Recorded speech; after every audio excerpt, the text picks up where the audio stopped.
এবারে সরাসরি কথা বললেন ইংল্যান্ড, জানিয়ে দিয়েছেন এবারে আইপিএল অথবা টি-20 বিশ্বকাপ খেলতে চান না ভারতের মাটিতে।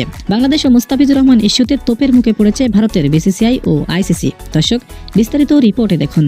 মুস্তাফিজুর রহমান ইস্যুতে গোটা ক্রিকেট বিশ্ব এখন তোলপাড়। এমন অবস্থায় জল গড়াতে গড়াতে পৌঁছে গেছে টি-20 বিশ্বকাপের দামামাই। মুস্তাফিজুর রহমান ইস্যুতে আইসিসির কাছে এই পর্যন্ত বিসিবি 2বার চিঠি পাঠিয়েছে, যেখানে উল্লেখ ছিল এক মুস্তাফিজকে নিরাপত্তা দিতে না পারায় এমন দেশে আমরা গোটা বাংলাদেশ টিম খেলতে যেতে পারি না। ভেন্যু পরিবর্তন নয়, গোটা দেশ পরিবর্তন করে আমাদের ম্যাচগুলো শ্রীলঙ্কায় দেখতে চাই। এমন চিঠির জবাবে আইসিসি জানিয়েছে বাংলাদেশকে সর্বোচ্চ নিরাপত্তা দেওয়া হবে ভারতের পক্ষ থেকে। আমাদের অবস্থান স্পষ্ট। এখন দেখার বিষয় বাংলাদেশ তাদের সঠিক সিদ্ধান্তে পৌঁছাবে কিনা। তবে এমন কথায় বাংলাদেশ একেবারেই না করে দিলেন, কোনোভাবেই বিশ্বকাপ খেলতে ভারতের মাটিতে যেতে চায় না। এমন অবস্থায় যেমন বিপদে পড়েছে ভারতের বিসিসিআই, তেমন আরও মহা বিপদে রয়েছে আইসিসি।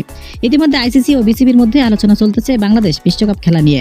তবে ইতিমধ্যে ক্রিকবেজের তথ্য অনুযায়ী আইসিসি কলকাতা ও মুম্বাই থেকে ভেন্যু পরিবর্তন করে চেন্নাই এবং কেরালাতে নিয়ে যেতে চাচ্ছেন। তবে বিসিবি এক কথা জানিয়ে দিয়েছেন, বাংলাদেশ গোটা ভারতের মধ্যেই ক্রিকেট খেলবে না, প্রয়োজন হলে বিশ্বকাপ খেলবেন না। আলোচনাটা শুধু বাংলাদেশ ও ভারতের মধ্যে নয়, মুস্তাফিজ ইস্যুতে কথা বলেছেন বড় বড় ক্রিকেট তারকারা। ইতিমধ্যে ইংল্যান্ড জানিয়েছেন, ভারত বাংলাদেশের সাথে যেটা করেছে সেটা বড় অন্যায় হয়েছে। আমরা বিশ্বাস করব বাংলাদেশ যেটা চেয়েছে আইসিসি সেটাই করবে, চাই না কোনোভাবেই বিশ্বকাপে অযথা সমস্যা হোক। দর্শক, ইংল্যান্ডের এমন কথা এবং বিসিবি সভাপতির এক কথা আপনাদের কাছে কেমন লেগেছে জানিয়ে দেবেন আপনার মতামতটি। ধন্যবাদ।